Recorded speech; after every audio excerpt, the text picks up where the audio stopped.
Look up at a window in an old cathedral and look closely. The glass is often a little thicker at the bottom than at the top, and for a long time, people had a spooky explanation for it. The glass, they said, is secretly a liquid. Slowly, over hundreds of years, it has been oozing downward. Give the window a face, because it has been accused of a crime it did not commit. And honestly, the story sounds convincing. Glass is made from a melt. It is poured while it glows like caviar honey, and it never forms neat crystals the way ice or salt do. So why not believe that it just kept flowing a tiny bit every year for 700 or 800 years until the bottom went fat and the top went thin? For a long time, this was taught as simple fact. Poor window. The evidence looked bad. But there is a problem. A big one.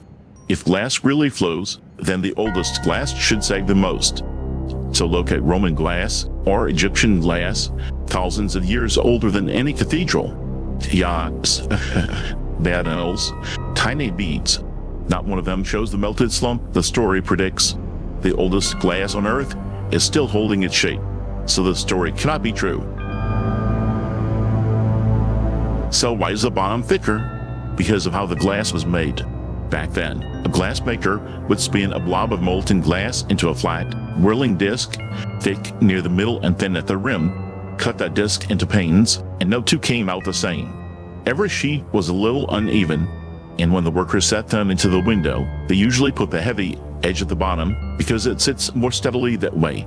That is your sec. It was built in on day one, and here is the giveaway. Plenty of old panes are actually thicker at the top or off to one side. Gravity cannot explain that. A lopsided morning at the glassworks can. Here is why the myth refuses to die. Glass really is strange. It is not a normal solid. Its atoms are frozen in a jumble with none of the tidy, repeating pattern you find in a crystal. Scientists call it an amorphous solid, a liquid's messy arrangement locked in place.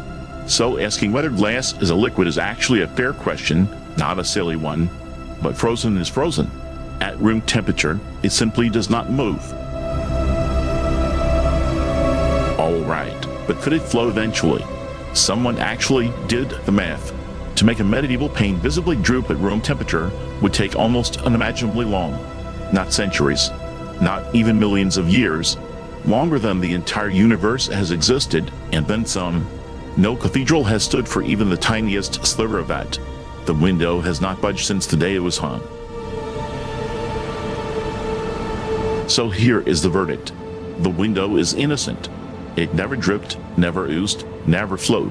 It was just made by hand, a little lopsided and on heavy side down, centuries ago, and it has stayed exactly that way ever since. So the next time someone tells you that old glass is slowly melting, you can smile. It is not a puddle in progress. It is a solid, doing what solids do, standing still.